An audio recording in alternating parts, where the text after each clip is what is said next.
Hey, what is up you guys? Kizaki nga pala and welcome back para sa isa na namang panibagong episode ng Milkshake SMP. At ito po ay ang ating episode 3. So yun, episode 3 na tayo mga tropa.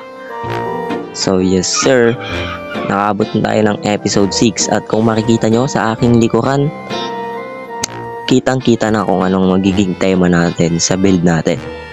So yes, Japanese build tayo mga tropa. Pero hindi na naman tayo mag-focus dito sa base natin.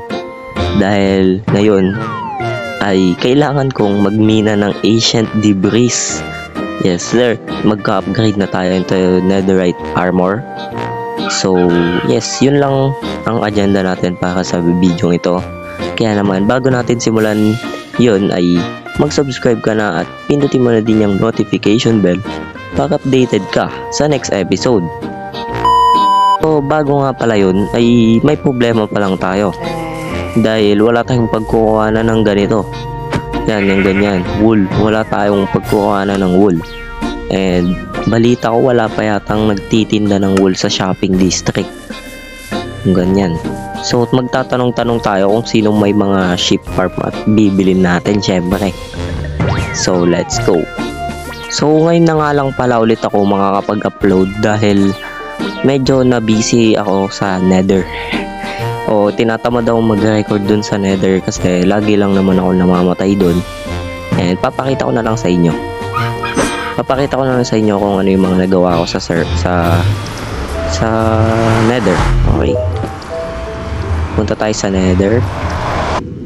So yun, ito na nga pala yung mga progress ko sa nether. Then yun, diretso lang naman yan at hanggang doon sa dulo. Pero hindi pa nadidesign nandito sa dulo. Pero may tumulong sa akin dito syempre. Yan si Benzon yata yung pangalan niya. Yes sir, salamat sa pagtulong. Kung hindi niya ako tutulungan, hindi ko pa matatapos yung hanggang dito. Kasi ang hirap talaga niyang namatay pa ako tas naubos yung gamit ko. Then wala akong mga resources. So buti na lang tinulungan niya tayo. Arigatou gozaimasen. So, tara muna sa shopping district. Tignan natin kung may nabentahan tayo dito sa shopping district. So, yun o. Napakaganda na ng shopping district mga par. As you can see nga naman o. Napakalulupit ng mga build. Sheesh! What's that? So, tignan natin kung may nabentahan tayo. So, ang tinda ko nga pala ay obsidian farming ang ginawa natin. So, yun. Awit, wala tayong napagtindahan. Pero meron pa naman tayo ditong 25 diamond. Yun o, nag-strip mine tayo syempre. Yan o, pal dogs. So, may mga nagtitinda na din dito. Ewan ko, spoiler ba yung mga yan eh. Pasensya na kung spoiler yan at napakita ko. Pero, okay lang yun. So, taka magtanong na tayo kung sino may sheep farm para makakuha tayo ng wool at magpasabog na tayo sa nether mga par. So may pagkukuhanan na nga tayo ng wool guys. So hintayin na lang daw natin siya dito sa nether.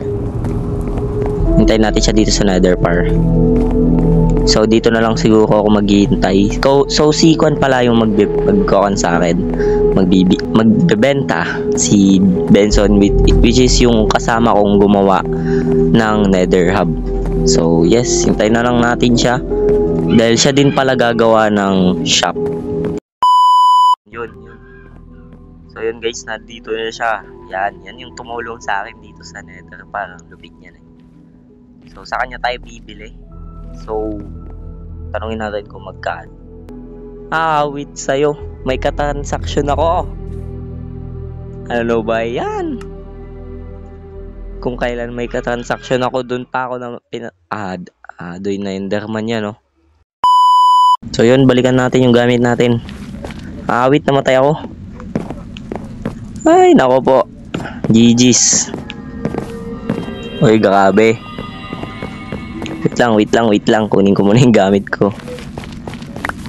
So yun, nakakuha na tayo ng mga wool. So yan, nakakuha tayo bale lahat ay 3 stack ng wool. So gagawin natin yung bed para makapagpasabog na tayo sa nether mga par. at ma-upgrade na rin yung mga armor at tools. So let's go.